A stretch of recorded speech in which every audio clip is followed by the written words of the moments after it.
आज हमारा जो केस लॉ होगा, आज हम पढ़ेंगे एक ऐसा केस लॉ जो माँ, बेटी और मामा जी के बीच में होता है। ठीक है, मामा बेसिकली ये जो केस लॉ आप लोग देख रहे हैं बोर्ड पे, चिन्नैया वर्सेस रमैया, ये मामा और भांजी के बीच में एक केस लॉ हो जाता है और इसमें कोर्ट का क्या फैसला आता है, ये बहुत ही इंपॉर्टेंट केस लॉ है। ठीक है, तो आज हम यही केस लॉ देखेंगे। सो ये this is Priyanka Adhikari and welcome back to the channel. आप देख रहे हैं इजी कॉमर्स, और अगर आप इस चैनल पर न्यू हो तो चैनल को सब्सक्राइब करना नहीं भूलिएगा। और हाँ फ्रेंड्स, और एक न्यू बात, जो job for you YouTube channel है, मेरा ही एक चैनल है, उसमें मैं डेली जॉब से रिलेटेड अपडेट्स आपके लिए लाते रहती हूँ, कई तरह के जॉब से रिलेटेड अपडेट्स।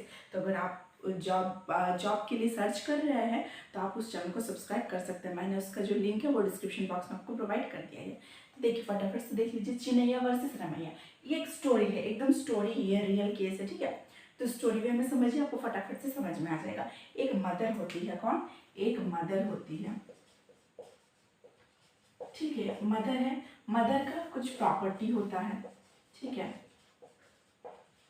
प्रॉपर्टी आप हाउस से समझ लीजिए। उसकी एक बेटी होती है, कौन? डॉटर,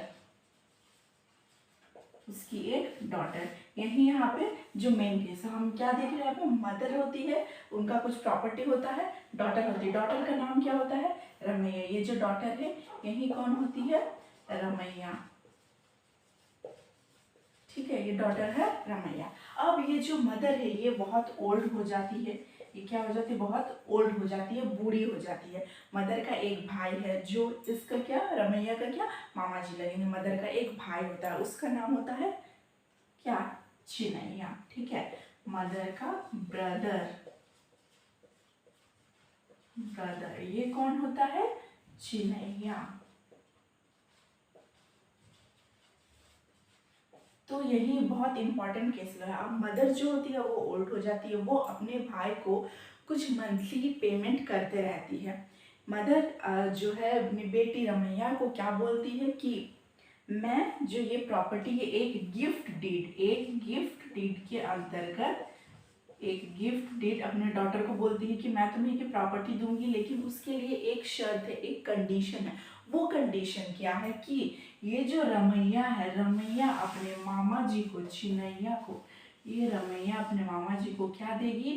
653 एज एन्यूटी प्रोवाइड करेगी एवरी ईयर। कब कब? Every year after the death of her mother.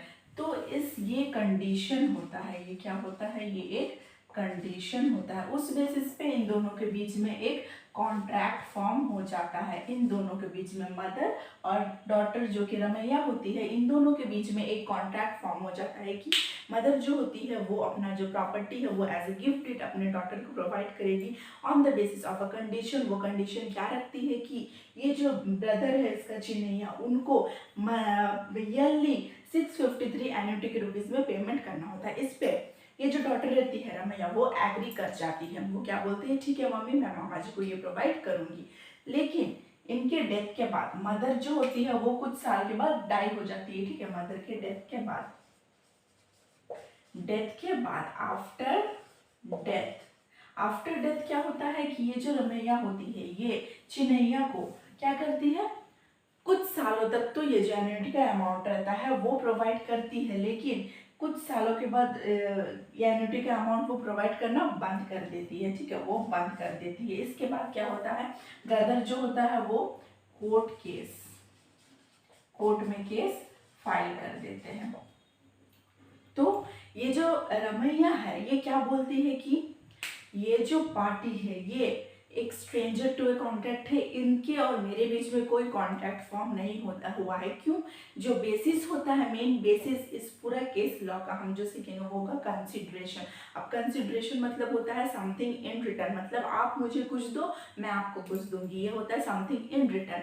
तो जब भी ये समथिंग इन रिटर्न एक कंसिडरेशन होगा, लॉफुल कंसिडरेशन, लीगल कंसिडरेशन होता है, तभी एक कॉन्ट्रैक्ट फॉर्म होता है। तो यहाँ पे रमैया क्या बोलती है केस में कि मेरे और चिन्नैया के बीच में कोई भी कॉन्ट्रैक्ट फॉर्म नहीं हुआ है। क्यों फॉर्म नहीं हुआ है? वो रीजन दिखाती है कि मैं जो इनको ये एन्युटी एवरी ईयर प्रोवाइड करूंगी, इसके लिए मुझे कोई कंसिडरेशन नहीं प्रोवाइड हो रहा है। किससे?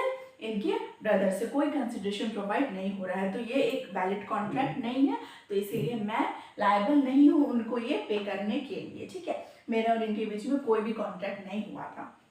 अब कोर्ट का फैसला सुन लीजिए, बहुत ही इंपॉर्टेंट, ठीक है। कोर्ट क्या बोलती है? कोर्ट ये बोलती है कि आपके और आपके मदर के बीच में एक कॉन्ट्रैक्ट फॉर्म हुआ था जिसका एक कंडीशन क्या था? कंडीशन था कि आपको इनको ये पेमेंट करना पड़ेगा। वही इस केस के लिए वही ये कॉन्ट्रैक्ट फॉर्म करने के लिए कंसिडरेशन बन जाता है। मतलब इस कॉन्ट्रैक्ट का जो कंसिडरेशन होगा, समथिंग इन रिटर्न, वो क्या होगा? ये कॉन्ट्रैक्ट की प्रॉपर्टी गिफ्ट डीड आपकी मदर जो आपको दी थी, वही एक कंसिडरेशन है इस कॉन्ट्रैक्ट में। तो यही कोर्ट का फैसला निकल के आता है कि एन्युटी इनको देना पड़ेगा, ठीक है। इसमें जीत किसका होता है? इसमें जीत ब्रदर जो चिन्हैया होता है उसका होता है। और हाँ फ्रेंड्स, इसी तरह से और भी केस लॉज आगे पढ़ने के लिए, एकदम समझ में आपको आ जाए इस इजी वे में एक्सप्लेनेशन समझने के लिए, आप इस चैनल को सब्सक्राइब करना नहीं भूलिएगा। तो आई होप कि आपको जो ये केस लॉ है वो समझ में आ गया। बहुत ही इंपॉर्टेंट केस लॉ है। इसमें मेन कंसिडरेशन का इंपॉर्टेंस होता है कि विदाउट वैलिड कंसिडरेशन क्या होता है कि ये कॉन्ट्रैक्ट फॉर्म नहीं हो सकता है। लेकिन ये एक एक्सेप्शन केस है कि जिसमें कंसिडरेशन इसको माना गया था, प्रॉपर्टी को, जिस वजह से ये भी एक वैलिड कंसिडरेशन होता है, ठीक है। तो आज इस वीडियो में यहीं तक, मिलते हैं नेक्स्ट वीडियो में एक न्यू केस लॉ लेकर के इंडियन कॉन्ट्रैक्ट एक्ट से ही। Thank you so much.